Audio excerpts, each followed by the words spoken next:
And then Bob dropped the bombshell. Clear out your room next month. When my mother gets discharged from the hospital, I'm bringing her straight to this house.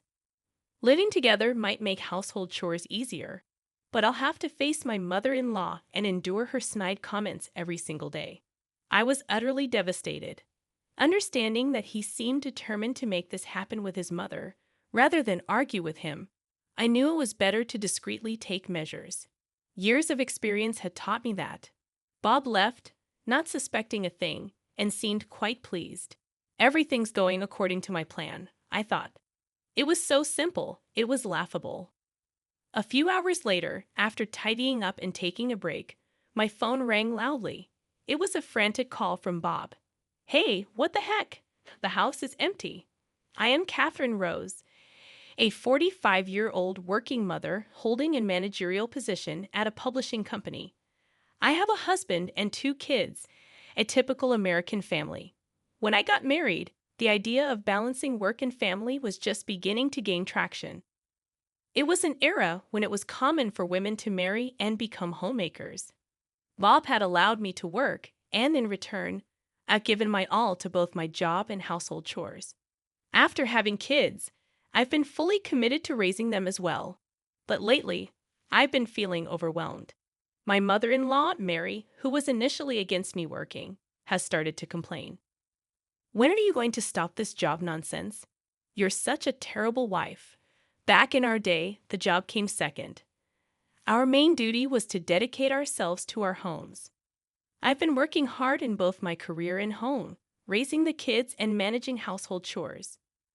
I'd always thought of it as repaying the kindness Bob showed by supporting my career. Perhaps seeing my dedication, both my daughter and son help around the house. My daughter does the laundry and ironing, while my son takes care of the bath and fills the tub every day. When I come home, I just have to prepare the meal and clean up. I'm so grateful to my kids. But even though we're both working, Bob doesn't lift a finger. I've asked him to help out several times, but Bob's answer is always the same. Catherine, I let you keep working, didn't I? You're trying to skip out on your wife duties and make me do the chores because you want to have an easy life. Quit playing the victim. And every time my mother-in-law would tattle on me, and I'd get an earful from her. Bob's the breadwinner of the family, you know, and you're trying to make him do house chores. What are you thinking, Mary? This is why it's never good for a woman to work. Be grateful I even let you work. Understand your place. Lately, perhaps she's bored, but almost every night she calls with these snide remarks. It's become so frequent and unbearable that both my kids and I are fed up. My kids have even started pretending they are needed somewhere else to hang up the phone. Sure, I'd appreciate the opportunity to keep working, but why the constant hostility? I've been the one handling both the household chores and raising the kids. She should understand how challenging it is to juggle both roles. What more does she want from me? Right now, I'm under so much stress, and the only saving grace is that my kids are on my side. The root cause of this situation lies in Bob's salary. Truth be told, Bob's pay isn't that great. It would be considered on the lower end. He had a tough time finding a job and eventually landed one at a small company thanks to a family connection. If he had shown some initiative, I wouldn't have cared about the low salary and would have supported him wholeheartedly. However, Bob got down on himself because of the way he got the job. In the beginning, he used to mutter things about how he should have been working at a bigger, more renowned company. He only ever did the work given to him, never striving for promotions or looking for new job opportunities. Someone truly capable would have studied on the side or honed their skills to find better job opportunities, but Bob didn't. So he only ever got raises based on seniority, and his performance-based bonuses were always the bare minimum. On the other hand, the company I work for is a nationwide corporation with parental leave policies in place early on. While it felt the effects of the economic bubble, it's a reputable company that has managed to avoid major salary cuts. Moreover, I've climbed up to the position of manager, successfully handling a significant number of contracts and projects. Naturally, I've earned considerably more than Bob. I'm even covering our kids' expenses, using my paycheck to set aside money for their college funds. I've taken full advantage of the benefits of working for a large corporation. Looking back, it feels like I was living off my savings when I took parental leave for my two children and had no salary. With Bob's salary, there's no way he could cover all the living expenses with two kids. I don't recall ever receiving living expenses from Bob, and there's no record of any transfers. Perhaps Bob let me continue working because he thought he could rely on my earnings. Lately, I've been thinking about this a lot, wondering if we've mostly been living on my salary. To confirm this suspicion, I looked at my bank book, and it became evident. The rent, utilities, groceries, and the kids' school fees. I've been paying for all of it. There's not a single penny coming in from Bob's account. I chuckled, feeling utterly drained. Bob's salary is completely spent on his hobbies and providing pocket money to my mother-in-law. I've always believed I owed Bob for allowing me to continue working, which is why I've been putting in so much effort with household chores and childcare. However, the current situation is quite different. I'm covering all the living expenses while Bob freely spends his salary without saving a dime. In terms of supporting our lives, it seems I've become the main breadwinner, while Bob does as he pleases. If I were to leave with the kids, what would happen? Or if I handed him this bank book and told him to leave, would Bob quietly go along with his claim of being the main breadwinner? It's a perplexing situation, and I can't comprehend his perspective. His catchphrase is, "I'm the one supporting y'all. If you've got a problem, just leave." Is he under the impression that he covers the living expenses while spending his salary freely? It's a total mystery. If I, the one paying for everything, were to leave with the kids, what would transpire? Would Bob just quietly go along, sticking to his claim of being the main breadwinner? He'd probably tattle to my mother-in-law. I wonder if she knows about the difference in our salaries. If she did, she likely wouldn't make those snide remarks. Perhaps she thinks Bob is a wonderful son, supporting his family and even allowing his wife to work. If she knew about the salary difference, what would she think? Would she ditch Bob and cozy up to me? No, that's the last thing I'd want. As I contemplate these thoughts, my mother-in-law has an accident at her home and hurts her foot. It appears she'll need hospitalization and physical therapy for a while. With my father-in-law having passed away before Bob and I got married, my mother-in-law has been living alone. Either Bob or I have to take care of her. In a call from the hospitalized mother-in-law, she starts with her demands and continues despite my attempt to explain my work situation. I decide to let Bob handle her, given the stress of being criticized by her for working. When I ask Bob to care for my mother-in-law, he complains immediately. "Hey, Catherine, why aren't you looking after Mom? I'm working too, you know." Despite being his mother, he shifts all caregiving responsibilities to his wife. Holding back my frustration, I reply, "I have work too, Bob, plus all the chores at home. If you'd help around the house, maybe I could visit her more. More importantly, I think your mom would be happier if it was you who came to care for her." While venting stress on a daughter-in-law is common, it's better to approach such situations with positivity. So I keep finding reasons to avoid caring for my mother-in-law. I diligently washed and folded my mother-in-law's laundry, carefully packing it into a bag. If she asked for specific items, I made sure to buy them, even checking the names of the products she requested. Even if Bob took credit for these things and I ended up shouldering the blame, I didn't mind. I just wanted to avoid hearing my mother-in-law's snide remarks. Thankfully, my judgment seemed right. My mother-in-law greeted Bob with a big smile every day. Apparently, for a mother like mine, nothing beats the joy of being cherished by her son. Having her beloved son around must feel much better than dealing with a daughter-in-law she'd want to make sarcastic comments about every day. It seemed like she eagerly awaited Bob's return from work, focusing on chatting with him. She handed Bob a shopping list note, and since the first time she was admitted to the hospital, she hadn't called me. Observing my mother-in-law's smiling interactions with Bob, it seemed he felt like he was being a good son. Even when he returned home at night, He handed me the laundry and shopping notes without any complaints. Although Bob would throw in some sarcastic remarks at me while handing over my mother-in-law's things, I was able to live peacefully. In the middle of the night, I muttered to myself that I just didn't want to hear any of my mother-in-law's complaints right now. I hoped for things to stay peaceful for a while. However, injuries took a toll on my mother-in-law's age, and despite my efforts through Bob for her rehab, she tended to skip it. Delighted with her son's visits, she would wait in her room for Bob's arrival, making various requests. While my mother-in-law rarely called on me directly, I was the one who actually fulfilled her requests, running errands, doing laundry, and even bringing her snacks.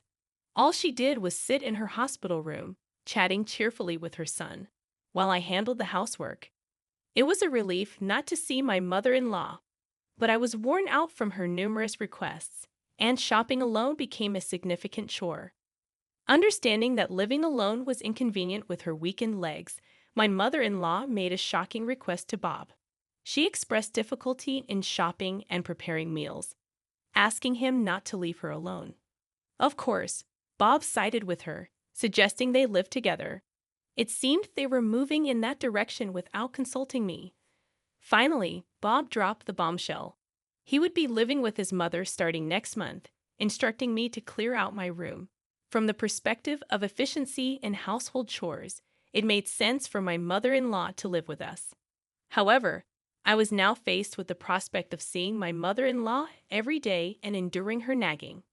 Despite my downcast feelings, Bob acted as if it was already decided that we would all live together. "I understand," I replied with little energy. Bob seemed determined to force this co-living situation, regardless of the despair I felt. It might be better to secretly make plans rather than argue about it. I knew this from years of experience. While Bob and my mother-in-law happily planned for the move, I constantly thought about how I could escape. I have my own room where I gather and review work materials. It's like a study or an office, essential for me. Bob wants me to give it up. Without this room, my work would be impacted, and I might have to come home even later than I do now. I muttered to myself while staring at the bookshelf, wondering where to move all these books and documents. I can't leave them at home if we live with my mother-in-law. They're too important to risk getting thrown away or damaged. It may sound like something out of a TV drama, but I really fear she might throw them out, especially since she'll probably target what she knows is important to me. And if I dare complain, she'll feign ignorance and run to Bob for support. There will be no peace for me in this house once we start living together. I can see her bossing me around and making snide remarks about my work, wearing me out. What should I do? If my mother-in-law is coming to this house, I had a sudden realization. Why hadn't I thought of this simple solution before? It seems living with my mother-in-law and all her nagging wore me down more than I realized. It felt like the fog before my eyes was gradually clearing up. Well, of course, there's absolutely no need for me to hold back. Why didn't I realize something so simple? I mumbled to myself and immediately began making preparations.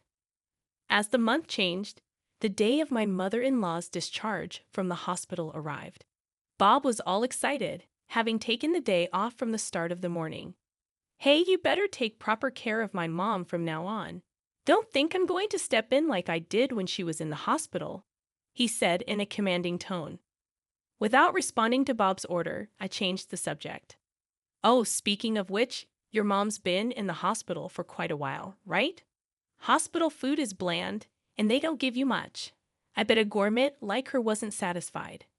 I think the discharge process and packing will take up the morning. So why don't you take her out for some good food? You took the day off after all. How about a nice drive, just the two of you? I think she'd really appreciate it." I handed Bob a generous amount of cash. I had set aside some money for living expenses and even Bob's personal spending, but this was more than his monthly allowance. Surprised by the unexpected bonus, Bob's spirits lifted even higher. "Well, aren't you thoughtful? All right, I'll use this money and go for a drive with my mom. I'll give you a call when we decide about dinner. Make sure the house is in tip-top shape for my mom. All right. Without a hint of suspicion, Bob happily left. Everything was going just as I had planned. It was almost too simple. I couldn't help but laugh. This should buy me some time. I eagerly anticipated Bob and my mother-in-law's return as I continued tidying up the house. It was crucial to finish cleaning before they came back. A few hours later, just as I was taking a break after completing my tasks, my cell phone rang loudly. The call came in a flustered tone from Bob. "Hey, what's going on? The house is empty." That's right. After Bob went to pick up my mother-in-law, I moved all our stuff to the new house we just rented. Of course, I left some of Bob's personal belongings and a bed for my mother-in-law in the room. "Oh, you're back already. You told me to clear out the room, so I emptied both the room and the living room for Mom to feel comfortable. From now on, please enjoy your time with her," I responded nonchalantly, which only infuriated Bob. "You've got to be kidding me. The living room and kitchen are totally empty. After all I've done to support this family, how could you?" There it was, his go-to line. He seemed to believe that saying this put him in a superior position. How naive. "No, Bob. I've been the one supporting the family, including you. Weren't you spending your paycheck on pocket money for your mom and your own hobbies, and yet you demand an allowance from the family budget? How does that make you the breadwinner?" Bob seemed surprised by my resistance, but he retorted nonetheless. His argument, however, was nonsensical. "Shut it. I'm the man here. I'm the head of this household. You, as my wife, should just do as I say. Now put everything back the way it was." "No thanks. I bought all the furniture in the living room and all the kitchenware with my salary. The kids are with me, so don't worry. I also paid for the rent, utilities, and groceries of that house. So, in reality, I'm the breadwinner. Why did you decide to live with your mom without consulting me? I can't live with someone so selfish as you. Wish you can be the provider. Now live your life as you please." It seemed that Bob finally realized my intentions. "Hold on. Are you saying the rent for this place I've paid up until the end of this month, but from next month you'll need to handle it? I've also canceled all the automatic payments for electricity, gas, and the internet. So good luck with that." Bob's words probably tipped off the situation. My mother-in-law also started making a racket in a loud voice. "How could you do this, Catherine? Just because you have a job doesn't mean you can act all high and mighty. Fine, Bob and I will live here in luxury." Oh, does my mother-in-law not know about Bob's earnings? I hope you can have that luxurious life. That is, if your son can afford it anyway. Goodbye. Wait, Catherine. Where are you right now? I didn't bother listening to the rest of Bob's rant. I hung up and blocked both Bob and my mother-in-law's numbers. The aftermath unfolded as expected. With his meager salary from an uninspiring job at a small company, Bob had little left after paying the rent and utilities for the needlessly spacious apartment that once housed a family of 4. Constant bickering between Bob and my mother-in-law became a regular occurrence. In their new, oversized living space, complaints about meals were met with retorts like, "Can't you provide something better for your mother? And shut up. If you want something else, make it yourself. You're just making excuses, saying walking is too hard after slacking off on your rehab. You don't do anything at home, Mom. You're just wasting time." Neglecting her rehabilitation, my mother-in-law's legs weakened, and she refused to engage in any home workouts. Frustration crept in as her unreasonable demands on Bob increased. There were even concerns about early signs of Alzheimer's. Adding my mother-in-law's pension, their financial situation felt like poverty. Moving to a smaller, more suitable place seemed logical, but it appeared Bob hadn't considered it. Since that incident, I had blocked all communication from both Bob and my mother-in-law. They didn't know our new address, and any attempts to contact me were futile. Their living situation was on the verge of collapse. With a decent income, thanks to my children's help, I managed to lease a nice apartment where each of my kids had their own room. A spacious room served as both a bedroom and workspace. Although the rent might be a bit high, Without Bob in the picture, I was saving more than enough. My children, tired of being belittled by their father, were now living freely. Their helpfulness around the house was evident, and chores felt good without the constant criticism. Praising and thanking them for their assistance became a normal occurrence, and I was glad my children hadn't become bitter. Heading back to the apartment where my kids awaited, I initiated divorce proceedings through a lawyer. I lived on my salary while Bob spent all his earnings on himself and my mother-in-law, a valid reason for divorce in my book. Bob tried to argue against it, but my lawyer shut him down every time. His claim of being the breadwinner without contributing was labeled as verbal and financial abuse. In exchange for not seeking alimony and child support, I got custody of the kids. We agreed on no property division since the savings for the kids' college were from my earnings. Grateful that the car and house were in my name and rented, I could now focus on my job without complaints. With the money saved for college and my future earnings, I planned to support my kids in whatever they wanted to pursue. Today, I was determined to work hard,